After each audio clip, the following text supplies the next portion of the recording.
യുവതീ പ്രവേശം തടയാൻ ശബരിമല നടയടച്ചതുള്ള സർക്കാരിന്റെ പ്രതികാരമാണ് തന്റെ ജയിൽവാസത്തിന് കാരണമെന്ന് തന്ത്രി കണ്ഠരര് രാജീവര് കോടതിയിൽ ഉന്നയിച്ച അവസരത്തിലാണ് അഡ്വക്കേറ്റ് പി എസ് ശ്രീധരൻപിള്ളയുടെ വെളിപ്പെടുത്തൽ.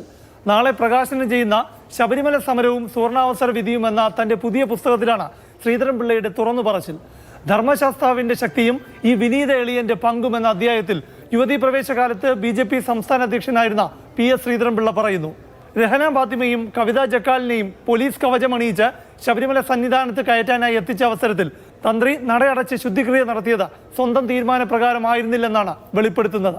2018 ഒക്ടോബർ 19 രാവിലെ തന്നെ വിളിച്ച നാമജപ സമരം നയിച്ച സമുദായ നേതാവാണ് തന്ത്രിയോട് നടയടയ്ക്കുന്ന കാര്യം സംസാരിക്കണമെന്ന് ആവശ്യപ്പെട്ടത്. നടയടയ്ക്കുന്നത് കോടതിയെ ലക്ഷ്യമാണെന്ന തന്ത്രിയുടെ ചിന്ത സമുദായ നേതാവ് തന്നെ അറിയിച്ചു. PS എന്ന് തന്ത്രിയെ വിളിച്ചു പറഞ്ഞാൽ അദ്ദേഹം അത് അംഗീകരിക്കും. താങ്കൾ ഒന്ന് ശ്രമിക്കാമോ എന്ന് NSS general secretary G Sukumaran നായരുടെ പേര് പറയാതെ സംഭാഷണം വിശദീകരിച്ചു. തന്ത്രി വിളിച്ചാൽ താൻ സംസാരിക്കാമെന്ന് അറിയിച്ചതിന്റെ അടിസ്ഥാനത്തിൽ തന്ത്രി തന്നെ വിളിച്ചു.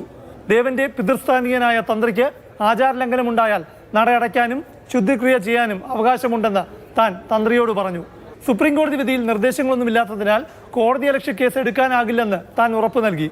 കേസുണ്ടായാൽ ആദ്യം ജയിലിൽ പോകുന്നത് താനും ലക്ഷക്കണക്കിന് വിശ്വാസികളുമാകും.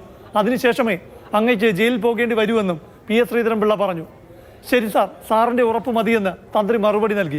ശബരിമല ശാസ്താവിന്റെ നിയോഗം താൻ നടപ്പാക്കിയെന്നാണ് PS ശ്രീധരൻപിള്ള ആ സംഭവത്തെക്കുറിച്ച് വിശദീകരിക്കുന്നത്. പുസ്തകത്തിലെ വെളിപ്പെടുത്തലിന് പിന്നാലെ PS ശ്രീധരൻപിള്ള ചെങ്ങന്നൂരിൽ തന്ത്രി കണ്ഠരര് രാജീവരുടെ വീട്ടിലെത്തി അദ്ദേഹത്തെ കണ്ടു. പറഞ്ഞ കാര്യങ്ങൾ പരസ്യമായി വിശദീകരിച്ചു. ശബരിമല നട അടച്ചിടാൻ അഡ്വക്കേറ്റ് PS ശ്രീധരൻപിള്ള തന്ത്രിക്ക് നൽകിയ ഉപദേശം കോടതിയെ ലക്ഷ്യമല്ല. ഞാൻ അടച്ചിടാൻ വേണ്ടി പറഞ്ഞതാണ്. സ്റ്റേറ്റ് സ്പോൺസേഡ് യാത്രയായിരുന്നു അത്. ശബരിമല യുവതീ പ്രവേശ വിഷയം BJPക്ക് സുവർണാവസരമാണെന്ന് PS ശ്രീധരൻപിള്ള അന്ന് പറഞ്ഞത് വലിയ രാഷ്ട്രീയ ചർച്ചയായിരുന്നു. സുവർണാവസരത്തിന് വേറെ വ്യാഖ്യാനവും അദ്ദേഹം പുസ്തകത്തിൽ നൽകുന്നുണ്ട്. അയ്യപ്പ ഭക്തനായ തനിക്ക് ജീവിതത്തിൽ വീണ് കിട്ടിയ അസുലഭ സുവർണാവസരമായി നടയടയ്ക്കാൻ തന്ത്രിക്ക് നൽകിയ ഉപദേശത്തെ കാണുന്നുവെന്ന് വിശദീകരിക്കുകയാണ്.